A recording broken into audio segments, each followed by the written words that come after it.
यार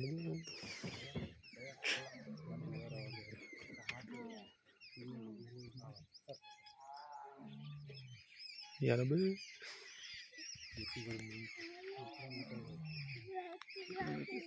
थोसी उम्र लई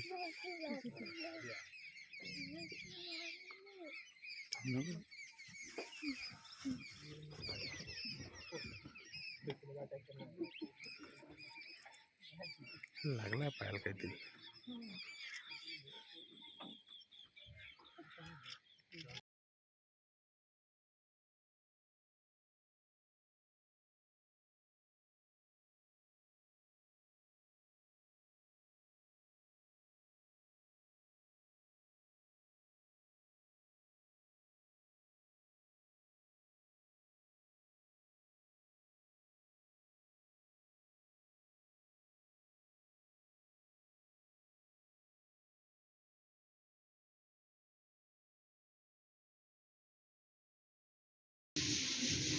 मानव निर्मित समस्येमुळे वन्यजीवांचा व शेतकरी व नागरी वस्तीमध्ये राहणाऱ्या नागरिकांचा मोठा संघर्ष वाढलेला आहे. जी पाणवटे आज वनविभागाच्या माध्यमातून लावल्या गेलेली आहे त्यामध्ये पाण्याअभावी वन्यजीवांना आपली तहान भागवण्यासाठी त्यांना भटकंती करावी लागत आहे. ज्या ठिकाणी पाणवटे आहेत तिथे वन्यजीव पाण्यासाठी येत नाही आणि जिथे पाण्याची गरज आहे अशा जागी हे वन पाणवटे नसल्या कारणाने वन्यजीवाची मोठी परवड झालेली आहे. वनविभागाच्या या पाणवट्यांची योजना केवळ कागदोपत्रीच आहे. यामध्ये प्रचंड अनियमितता आहे. वनविभागाच्या वरिष्ठ स्तरावर असलेल्या अधिकाऱ्यांना व वनमंत्र्यांकडे मी मागणी करतो की होत असलेली या वन्यजीवांची परवड थांबवण्यासाठी पाण्याच्या दुर्भिक्ष ठिकाणी हे पाणवटे लावण्यात यावं. आज उन्हाचा प्रचंड तडाखा वाढलेला आहे. पिण्याच्या पाण्याच्यासाठी अर्थ टाहो या वन्य प्राण्यांचा आहे. त्यामुळे होत असलेली वन्य प्राण्यांची गैरसोय लक्षात घेता व मानवी वस्तीमध्ये होत असलेलं त्यांचं अतिक्रमण व पाण्यासाठी शेतीमध्ये त्यांची धाव होत असल्याने शेतमालाची मोठी नासधूस होत आहे. हा संघर्ष टाळण्यासाठी पाणवट्यामध्ये पाणी टाकून या वन्यजीवांची ताण भागवावी अशी मागणी मी एक पर्यावरणवादी व शेतकरी म्हणून राज्य शासनाकडे मागणी करतो.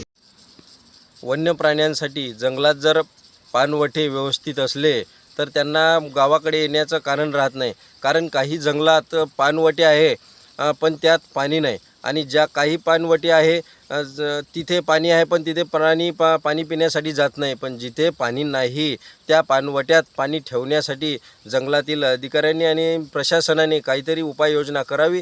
त्यामुळे वन्य प्राणी हे आमच्या शेतात येणार नाही आणि गावाकडे पलायन करणार नाही. गावाकडे पलायन केलं तर नागरिकांना त्रास होण्याची शक्यता आहे आणि शेताकडे पलायन केलं वन्य प्राण्यांनी तर शेती नुकसान होऊन जाते.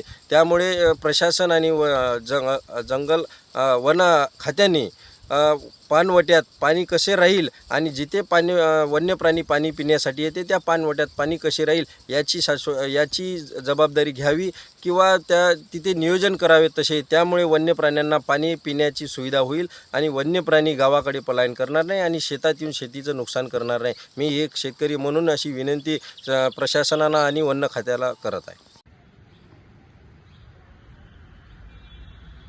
उन्हाळा सुरू झाला आहे. उन्हाळ्यात हा उन्हाळा पूर्ण लाही करणारा उन्हाळा आहे.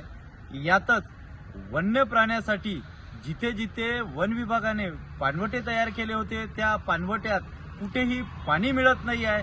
त्यामुळे वन्यजीव हे गावाकडे शहराकडे वळत असल्यामुळे भीतीचे वातावरण निर्माण होत आहे. मला तुमच्या माध्यमातून वन विभागाला हे सांगू इच्छितो की जिथे पाणवटे आहे त्या पाणवट्यात पाणीही ठेवा. त्यामुळे काय होऊन राहिलं की वन्यजीवाला पाणी मिळेल. त्या पाण्यामुळे वन्यजीव कुठल्याही प्रकारच्या शहरात किंवा गावात येणार नाही व कुठल्याही प्रकारची हिंसा होणार नाही आणि त्यांना मुबलक पाणी मिळालं पाहिजे. मुबलक पाणी जर मिळालं नाही तर ते शहराकडे वळतील आणि त्यामुळेच मोठ्या प्रमाणात वन्यजीवाचे आणि माणसाचे सुद्धा नुकसान होऊ शकते. यासाठी मी तुम्हाला तुमच्या माध्यमातून वन विभागाला सूचित करण्यात येतं की लवकरात लवकर पाण्याची व्यवस्था जिथे जिथे पाणवटे आहे त्या पाणवट्यातच व्हायला पाहिजे एवढंच सांगतो.